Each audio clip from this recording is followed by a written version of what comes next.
Pemirsa, seorang pria dengan gangguan jiwa yang kabur dari rumahnya memalak kasir dan rusak sebuah minimarket. Sebelum dibawa ke rumah sakit jiwa, pelaku sempat menjadi bulan-bulanan warga.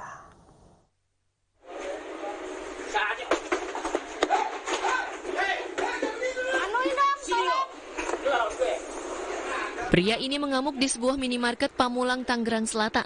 Ia merusak barang dagangan dan meminta uang 10 juta rupiah kepada kasir minimarket.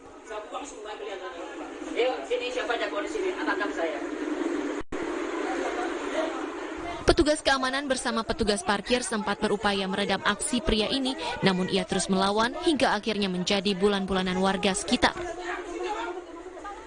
Pria ini diketahui memiliki riwayat gangguan kejiwaan. Ia diduga kabur dari rumahnya. Masalahnya kita nggak tahu apa-apa, dirusak-rusakin kayak. Saya udah, maksudnya kayak bukan orang waras gitu. Orang sedikit, maksudnya udah orang pikiran udah beda gitu. Tiba-tiba malam saya kasir senilai 10 juta. Dibawa kemana sekarang pelaku? Pelaku, kayak udah diamanin sama warga, kalau nggak salah. Pihak keluarga pelaku telah menyelesaikan masalah secara kekeluargaan dengan mengganti rugi kerusakan di minimarket. Agar peristiwa tidak terulang, keluarga membawa pria paruh baya ini ke rumah sakit jiwa di kawasan Bogor. Dari Tangerang Selatan, Nunung Purnomo, iNews melaporkan. Pemirsa, musisi Jerings kembali menjadi tersangka usai 2 bulan bebas dari penjara atas kasus ujaran kebencian. Kali ini Jerings tersangkut dugaan pengancaman terhadap selebgram Adam Denny.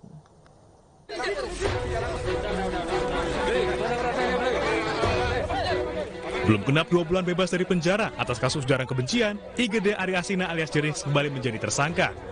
Kali ini, Jerings menjadi tersangka dalam kasus pengancaman terhadap selebgram Adam Denny. Penetapan ini berdasarkan gelar perkara pada Jumat sore. Jerings akan diperiksa di Polda Metro Jaya pada pekan depan. Kasus dugaan pengancaman bermula saat Adam Denny berkomentar di akun Instagram Jerings terkait dengan artis yang menerima endorse untuk mengaku terpapar COVID-19. Bukannya mengaku, Jerings malah menanggapinya dengan ancaman. Jerings kemudian dilaporkan dengan pasal pengancaman dan penghinaan melalui media elektronik. Tim iNews melaporkan. Kita ke informasi selanjutnya, pemirsa. Pemirsa, terkait dengan penemuan warga Bekasi yang menemukan digegerkan dengan penemuan jasad wanita di bawah jembatan tol Jatikarya. Polisi menduga jasad wanita tersebut merupakan korban pembunuhan.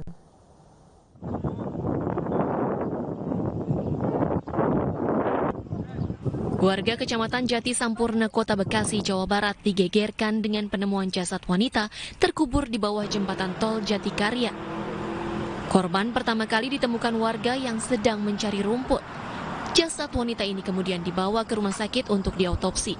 Dari hasil identifikasi, korban berinisial RSC merupakan seorang janda berusia 33 tahun yang tinggal di kawasan Pulau Gebang, Jakarta Timur.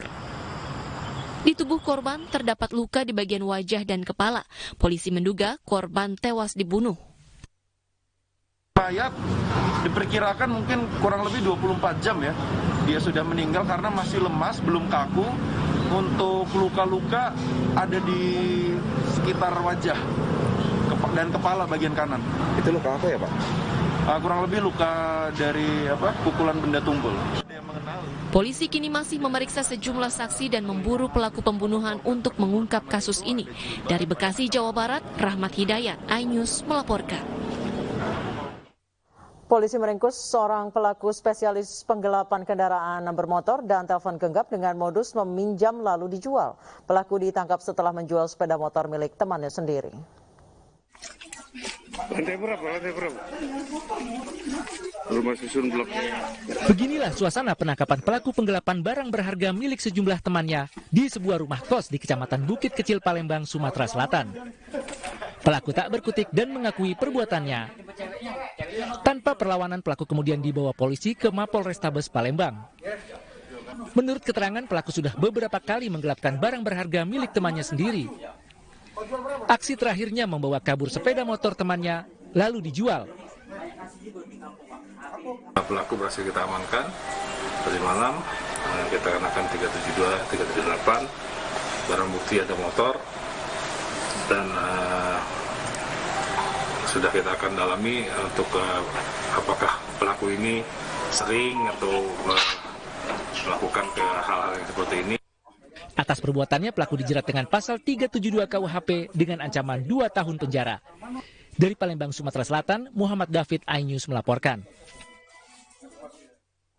Salah satu personel grup rap tahun 90-an Neo yang terkenal dengan lagu Borju terjerat kasus narkoba. Rapper Derry diduga terlibat penjualan dan pengedaran ganja. Lo Borju, jangan lagu. Laga lo tuh, so tahu. Ini itu, lihat dulu. Kagak semua orang bisa begitu. Lagu ini pernah menjadi hits di kalangan pecinta musik di era 90-an. Lirik yang unik dan alunan musik yang asik menjadikan grup rap Neo meraih prestasi dan popularitas. Lama tak terdengar kabarnya, salah satu personel Neo, Indra Daryanto alias Derry, kini berurusan dengan polisi. Dia ditangkap karena menjadi bandar ganja. Bersamanya ditangkap pula 2 orang dengan barang bukti 59,8 gram ganja. Pelaku berkilah terpaksa menjual ganja karena desakan ekonomi.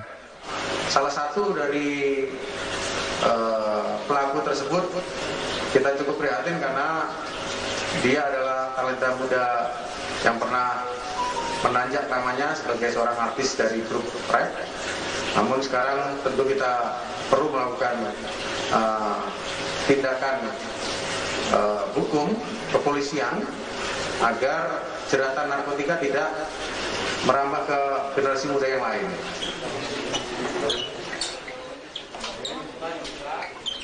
Ketiganya dijerat pasal 114 tentang narkotika dengan ancaman hukuman maksimal 20 tahun penjara. Daripada diperbudak, cuma bikin kacau otak. Hal ini menjadi ironi mengingat grup rap Neo pernah didapuk BNN sebagai duta untuk membuat lagu khusus sebagai kampanye anti narkoba. Dari Jakarta, Dan Helmi Sajangbati, iNews melaporkan. Keributan mewarnai razia PPKM di warung kopi Makassar, Sulawesi Selatan. Pedagang menolak kursi di tempat usahanya disita Satpol PP. Informasi selengkapnya usai jeda.